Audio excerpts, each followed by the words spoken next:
Hey, everyone.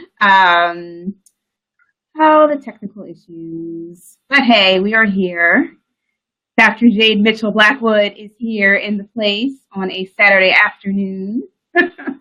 Hi, Jennifer. Looking lovely as ever. Thank you. All right. So let's get started with our client chat. And okay, so yeah, let's get started. I know we've had to reschedule a couple times because you are super busy. I apologize. My schedule is fluctuates. Yeah, no worries. No need to apologize. But tell us, what do you do that makes you so busy all the time? I know you're traveling here and there, but I think that's a good place to start so people understand who you are and what you do. So I'm an assistant professor in environmental and biosystems engineering. I am pre-tenure, which means that I'm a bit busier than someone who's been established for a while. So I'm starting a research program. I'm supervising and hiring graduate students to support that work. I'm teaching, I'm traveling, presenting our research at conferences, and I have a family. Yes, so in brief, I'm writing, I'm publishing. It's quite hectic. And how old are the kids? So and the husband? The husband's younger than me, but he may not appreciate me broadcasting his age. We have a 17-year-old. Teenagers have their own challenges. And we have a toddler, which I probably don't have to explain the challenges there. So needless to say, you are extremely busy. And you said you're researching, right? That's part of your tasks and everything else that you're doing. So tell everyone why you decided to start coaching. So where were you, I guess, before we entered into the coaching relationship? And may I add a caveat? Jade is one of my oldest and dearest best friends.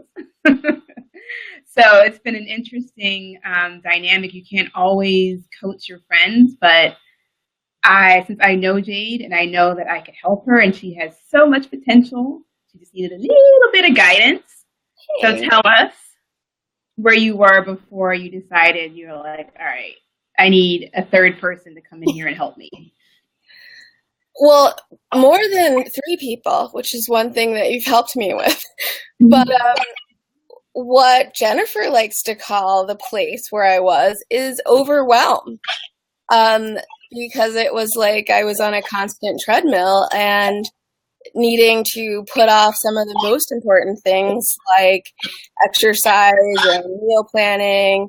And even just sitting down to like look at my schedule and reevaluate it from time to time on a regular basis so that I'm not so busy and that I'm not in overwhelm. Overwhelm. Oh, we have a person that says hello. Hey, Collette. Hi, Colette.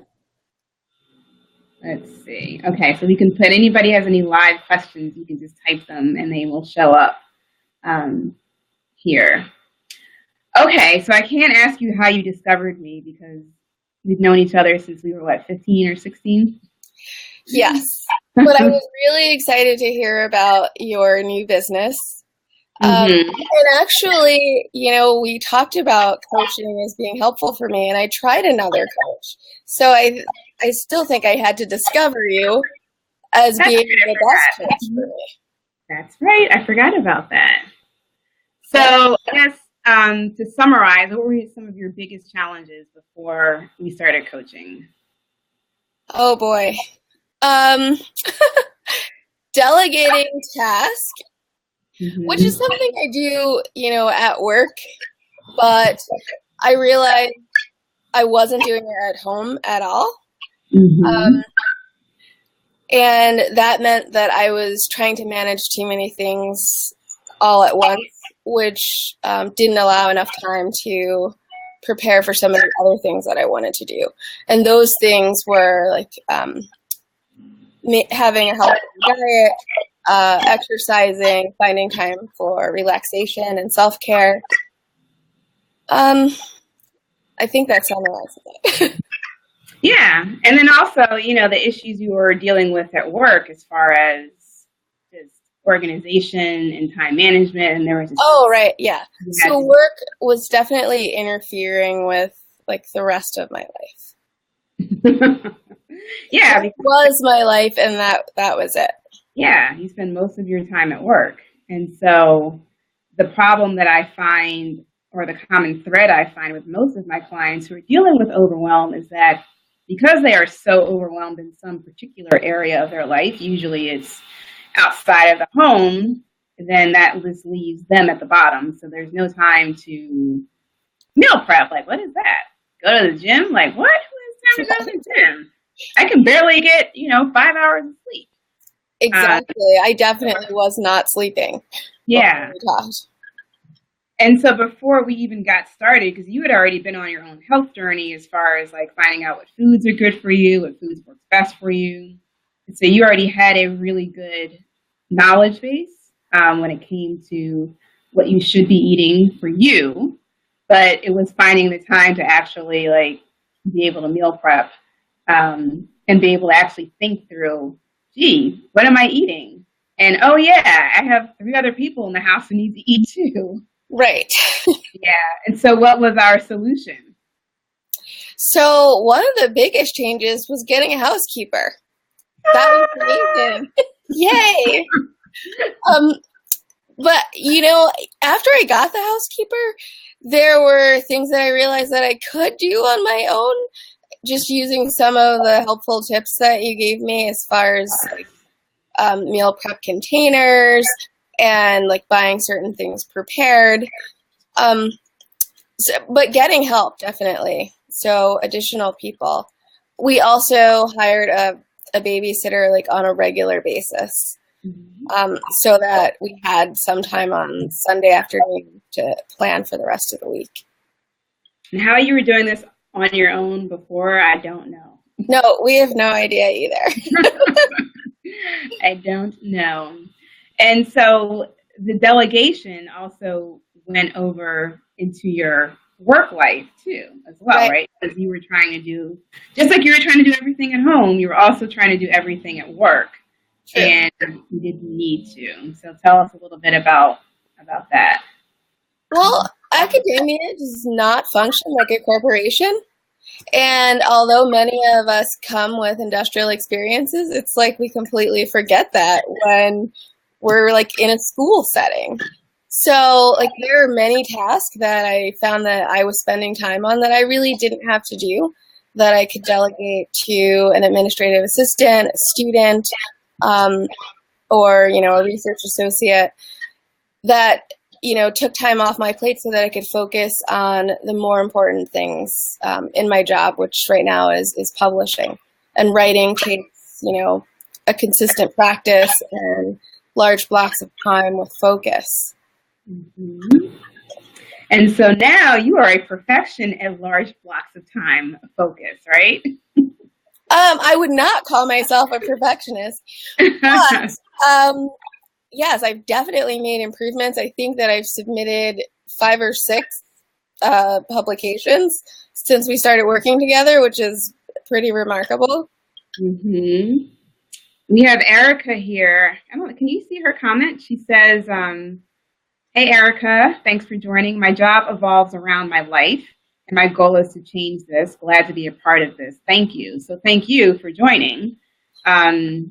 We spend most of our time at work, and if we can't manage our work, how can we possibly manage what goes on when we come home from work? And really all you want to do is crash, have a glass of wine, and call it done.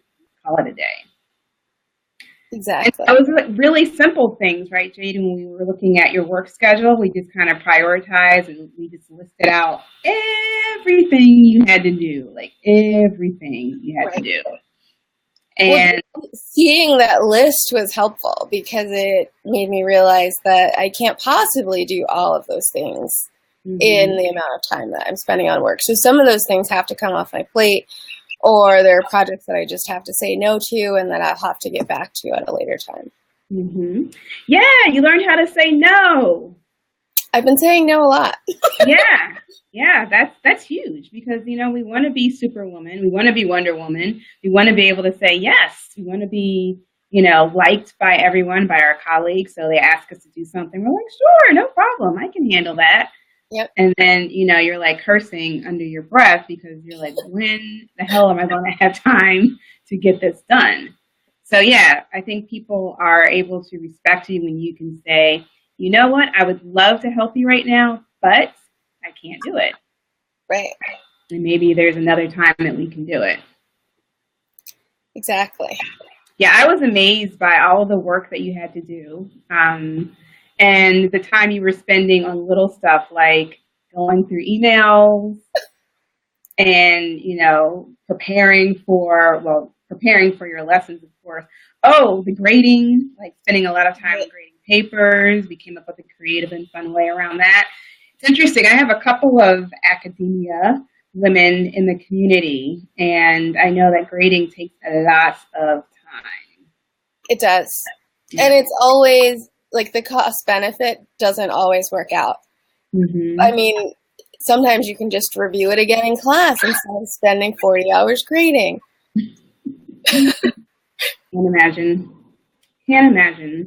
So I think we spent the bulk of our time together. We did a 3-month, 4 months, right? I think we did 4 months coaching. Yes. We spent the bulk of our time working through your work schedule, getting organized, getting your calendar organized, and figuring out time slots. That was huge. Mm-hmm. What was huge? Tell us again. Before we do that,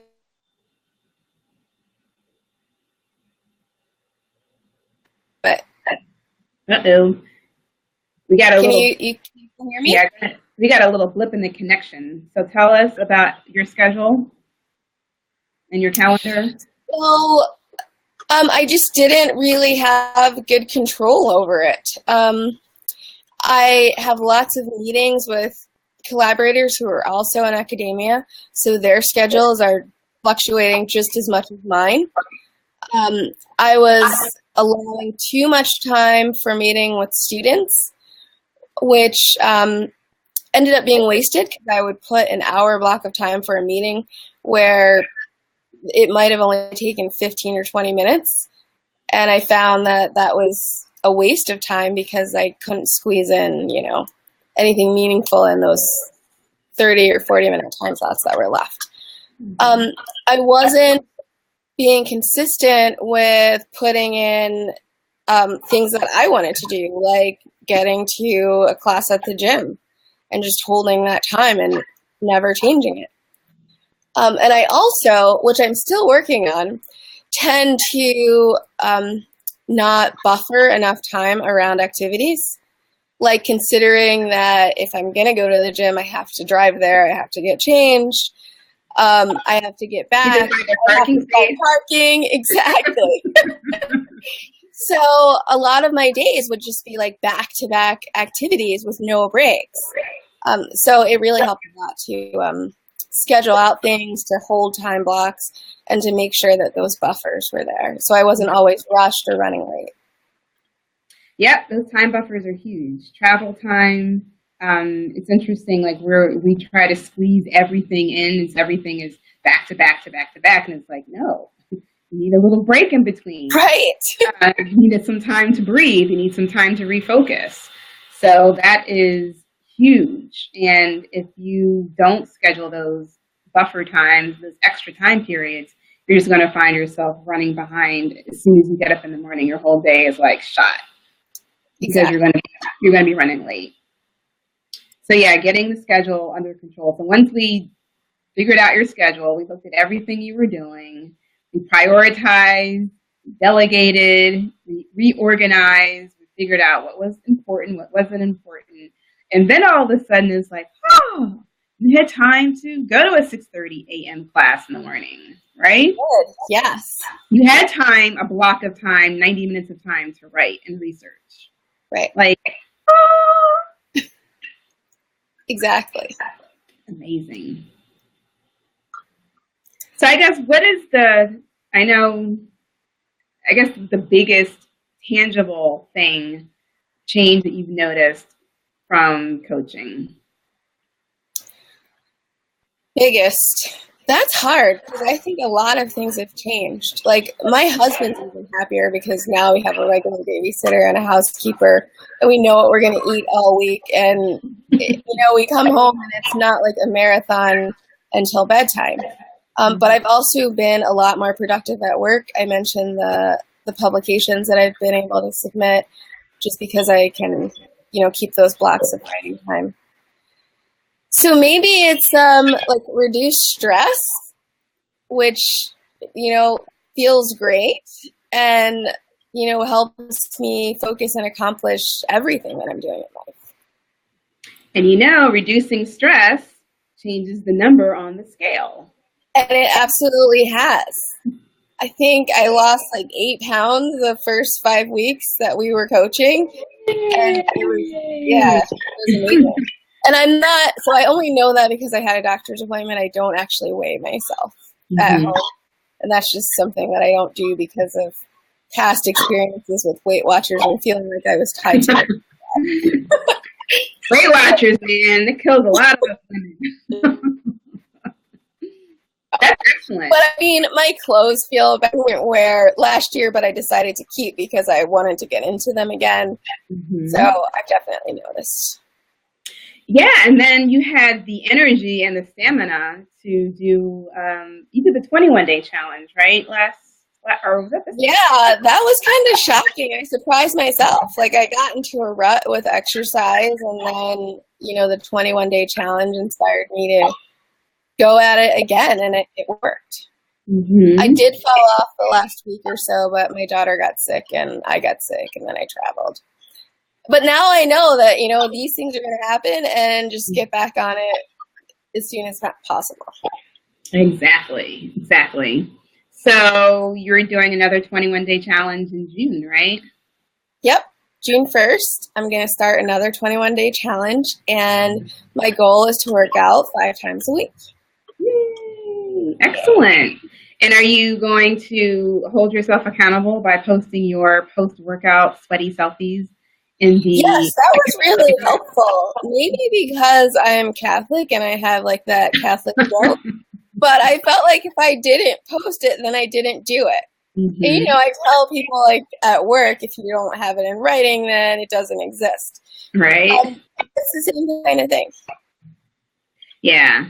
The accountability. I love the accountability group. And for those of you who aren't familiar, I have a Facebook. It's a private, free Facebook group.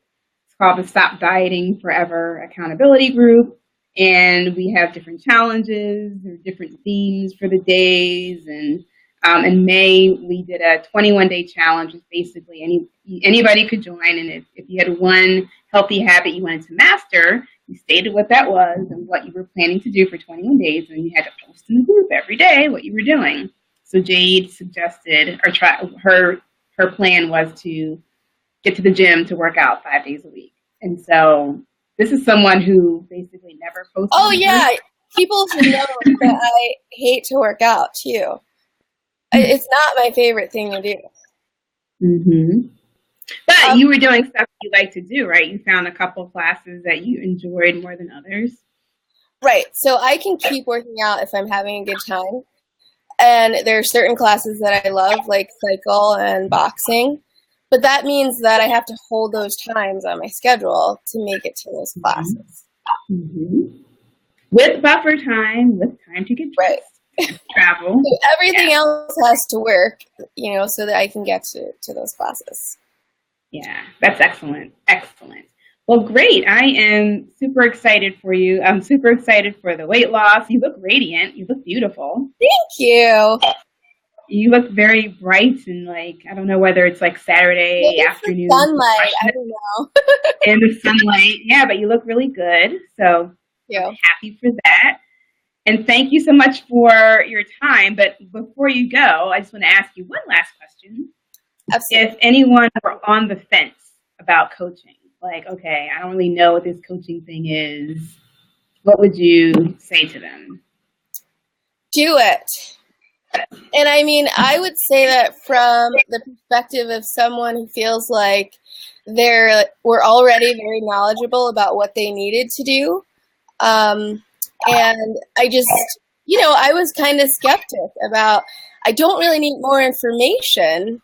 Because I felt like I had that information, but I just wasn't able to use it because, I wasn't making the space for that. And coaching helped me make the space to really, have clear ideas and make things happen that I wanted to make happen. I know, it's awesome. And now semester's almost over, right? You're going into summer break. Yep, so we're actually going into spring. Yep, it's summer semester. So I have a lot more time, and there are a lot less people around. And in a way, that makes it easier to get the things done that I want to do. But, it's going to be challenging again in the fall and in the spring. So I think this is a great opportunity to focus on those healthy habits that I've created so that I don't run into trouble when it's busier. Because you've got a plan, sister. I have a plan. You have a personalized plan that works for you, and that's what it is. Excellent. All right. Well, if anybody has any questions, you can type them in. I didn't see any besides Erica. And thanks for joining, Erica. Thanks for joining, Wendy. And thanks for joining, Colette. You know what? I think we're going to call this one a wrap. My husband is outside barbecuing, and I can smell the food up through the window. That sounds yummy. So, yeah, it sounds good. So we're going to go down and enjoy. But enjoy the rest of your holiday weekend. Any special plans? We're gonna go to visit friends' houses. It's still a little cool in Michigan. Most of the population goes up north to lake cabins. But my husband's from LA and he's not really excited about doing that yet. By August. Right. Now we'll stay as far off as possible. Well, enjoy the downtime and the family time, and thank you again for sharing your experience.